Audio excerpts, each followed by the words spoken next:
Hey everyone, I wanted to bring you another video with some progress on the emulator again. As some of you know, we have started to develop the pet logic, and so pets will actually now support their masters in combat. Some of you have probably tried the pets on the live server currently and have noted some complaints or some issues, I should say, with the behavior of the pets. Perhaps they don't seem responsive. I really want to kind of shine some light on that. I think part of the issue that people were having was that it was not clear entirely how the different pet states should work.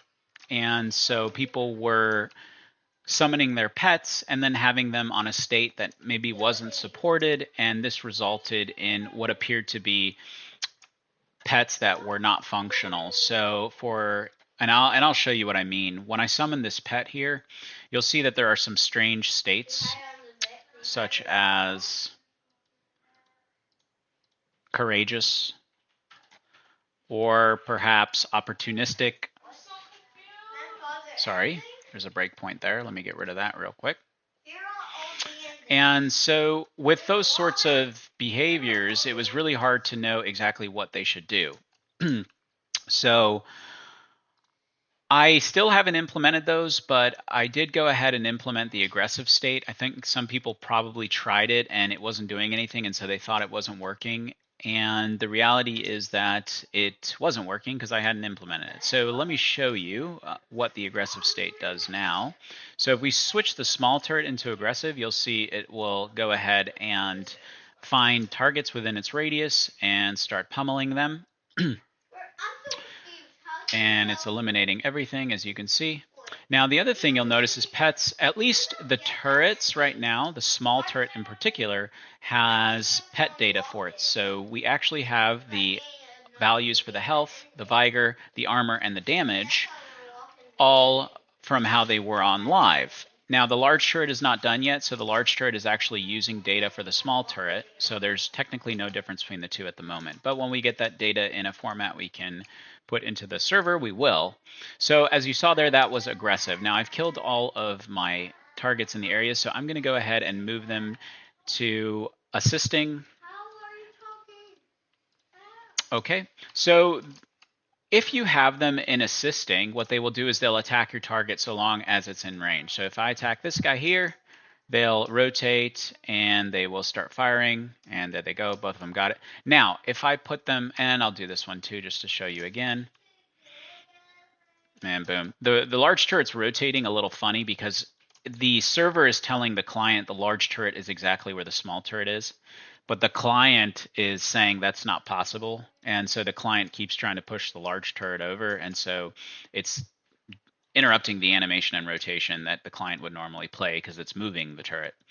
So that's a little bit of a quirk there, and not much I can do about that at the moment. Now, so you've seen that. So if I put them in the protective now, if I take damage, they will defend me. So if they're in defensive or protective, then they will do that. So let me get a couple mobs on me here because their mastery is not high enough. I'm too high level, so they're going to miss me.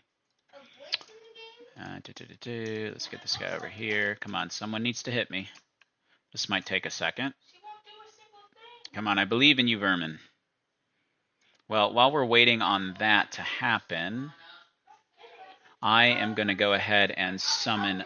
Oh, I took some damage there. Oh, did I? I thought I did. Okay, there's some damage as well. Huh. Oh, there they go. Okay. I'm not sure why they waited there. Maybe, not really sure what happened. Okay. But there you go. You see they're eliminating the targets as they damage me. So, and of course, if they're in protective and I attack, they will start firing as well, and voila. And of course, you can loot them,